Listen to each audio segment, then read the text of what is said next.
अभी हाल ही में honourable Punjab and Haryana high court ने असिस्टेंट प्रोफेसर इंग्लिश सब्जेक्ट के लिए जो हरियाणा पब्लिक सर्विस ने जो कमीशन ने जो भर्तियां की थी उसको रद्द कर दिया है।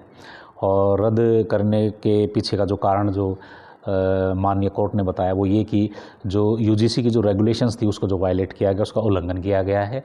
जो यूजीसी की जो रेगुलेशंस हैं उसको प्रॉपरली जो है फॉलो नहीं किया गया है। तो ये जो भर्ती हुई थी, ये भर्ती का मामला क्या है, जो विज्ञापन दिया था HPSC ने वो 2 अगस्त 2024 को, और भर्ती संख्या थी इसकी 48/2024। तो इसमें इंग्लिश के 613 पद थे। और इसके लिए जो भर्ती की प्रक्रिया जो HPSC ने अपनाई थी वो ये थी, तीन चरणों में थी ये।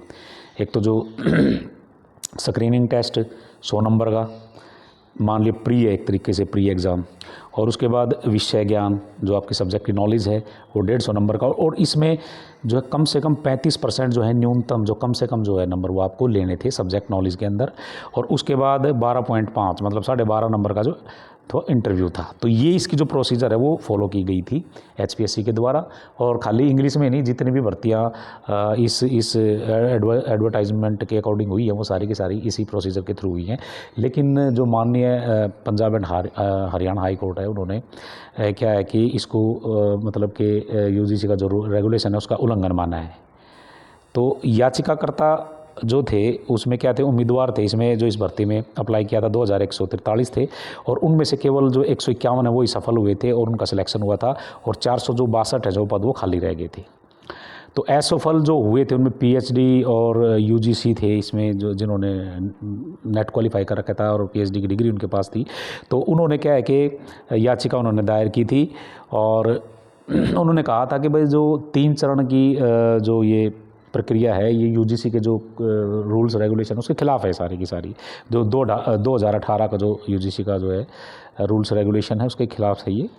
और राज्य सरकार का 11 नवंबर 2022 का ज्ञापन मेमोरेंडम, जिसके तहत यह प्रक्रिया तैयार की गई थी। तो राज्य सरकार ने ये पहले तैयार कर ली थी, और UGC का जो गाइडलाइन थी जो है उसका उल्लंघन कर लिया था।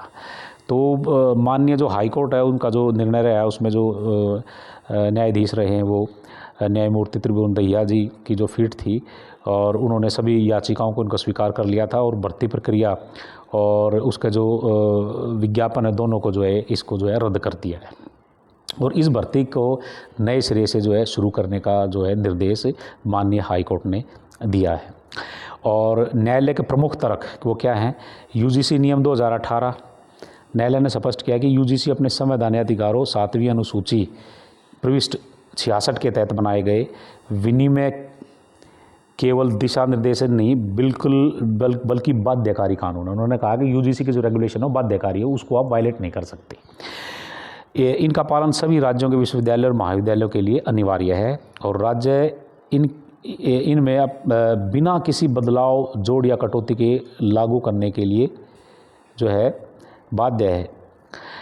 अदालत ने कहा कि राज्य केवल UGC के कमतर नहीं बल्कि उच्चतर मानक निर्धारित करे। देखो मैं एक बात बताऊं, इससे पहले की जो भर्तियां हुई है उसमें इस UGC का जो रेगुलेशन है वो क्राइटेरिया फॉलो किया गया, लेकिन एक खास बात उसमें ये थी कि उसके लिए स्क्रीनिंग टेस्ट लिया गया, क्योंकि हज़ारों कैंडिडेट्स हो जाते हैं, फिर उसकी मेरिट तैयार करना, उसको शॉर्ट लिस्ट करना बड़ा मुश्किल होता है। लेकिन क्या किया था, पहले 100 नंबर का जो है उन्होंने एक स्क्रीनिंग टेस्ट लिया था, उसमें जो कैंडिडेट्स पास होकर के आए थे तब UGC का जो रूल्स थे वो प्रॉपरली फॉलो किए गए थे। तो उसमें क्या था वो भी देख लेते हैं। अवैध जो है चयन प्रक्रिया, ये ऑनरेबल हाई कोर्ट ने कहा कि एकदम जो है अवैध है। ये जो शॉर्ट लिस्टिंग का जो क्राइटेरिया UGC ने जो निर्धारित किया था वो पूरा नहीं किया गया। शॉर्ट लिस्टिंग में क्या था, जो पहले होता था मैं बता रहा हूँ आपको, जो ग्रेजुएशन के मार्क्स थे और जो MA के मार्क्स थे, MPhil PhD नेट और जो रिसर्च के थे, और जो टीचिंग का जो एक्सपीरियंस था, या फिर आपके पास कोई और अवार्ड्स वगैरह हैं एजुकेशन को लेकर के लिए, तो इनकी जो है एक मेरिट बनाई जाती थी। उस मेरिट के माध्यम से जो है सिलेक्शन किया था। नो डाउट शॉर्ट लिस्टिंग के लिए एक स्क्रीनिंग टेस्ट ज़रूर होता था, वो सभी सब्जेक्ट में होता था, वो एक अलग प्रक्रिया है। वो मैंने ऑलरेडी बताया है कि जो कैंडिडेट्स हज़ारों में हो सकते हैं, पोस्ट आपकी 3 हैं या 10 हैं 50 हैं, तो कैंडिडेट्स को जो है शॉर्ट लिस्ट करना तो वो ज़रूरी था, वो HPSC ने किया भी था। और उसके बाद जो है जो यूजीसी की जो गाइडलाइन है उसको जो है प्रॉपर फॉलो किया गया था। लेकिन अब की बार इसमें थोड़ा सा चेंज कर दिया है और ऑनरेबल हाई कोर्ट ने जो है Punjab and Haryana high court ने उसको अवैध घोषित कर दिया है कि भाई ये भर्ती जो है रद्द की जाती है। एचपीएससी की मनमानी कोर्ट ने पाया कि एचपीएससी ने लिखित परीक्षाओं 87.5% और 12.5% जो है इंटरव्यू के लिए रखे गए थे। ये एक मॉडल अपनाया गया जो यूजीसी के एकेडमिक स्कोर वाला जो मॉडल था उससे एकदम बिल्कुल अलग है, जो मूल ढांचे को जो है ये परिवर्तित करता है। और जो एक चीज़ और उन्होंने बताई कि ये जो 35% कट ऑफ है, जो मैंने बताया कि एक तो जो प्री है, जो स्क्रीनिंग है, उसके बाद जो है सब्जेक्ट नॉलेज का जो पेपर है उसमें क्या है कि उन्होंने 35% जो है मिनिमम लेने। तो उसने कहा कि भी 35% मिनिमम की ज़रूरत नहीं होती, जो क्वालिफाई कर जाता है मेरिट बनाओ और उसको जो है इंटरव्यू के लिए लेना चाहिए था। तो इस प्रक्रिया के तहत जो है इन्होंने इसको जो एकदम अनुचित बताया था honourable Punjab and Haryana high court ने। और उसमें 613 पद थे, केवल 151 उम्मीदवारों का ही जो है इसमें चयन हुआ था। ठीक है ना। तो यूजीसी का जो अभी जो ऑलरेडी मैंने बताया भी है, दोबारा मैं एक बार बता देता हूँ। जो गाइडलाइन है, मुख्य बिंदु उसके क्या क्या है, जो मतलब मेरिट बनाई जाती है उसमें क्या है कि ग्रेजुएशन के और एमए के जो मार्क्स हैं और जो आपका रिसर्च वर्क है, जो आपकी पब्लिश किताबें वगैरह आपने कोई बुक पब्लिश करवाई है और आपका जो टीचिंग का एक्सपीरियंस है या फिर कोई आपका कोई प्राइज़ है, वो पूरा का पूरा क्राइटेरिया दिया जाता है। जब जो पोस्ट जो एडवर्टाइज होती है उसमें क्राइटेरिया पूरा का पूरा दिया जाता है और उसके बाद फिर होता है इंटरव्यू। ये जो प्रोसीजर वो अपनाई जाती है। ये प्रोसीजर जो है वो जो है अपनाई नहीं गई according to the honourable Punjab and Haryana high court. तो ये भर्ती उसके हिसाब से जो रद्द कर दी है।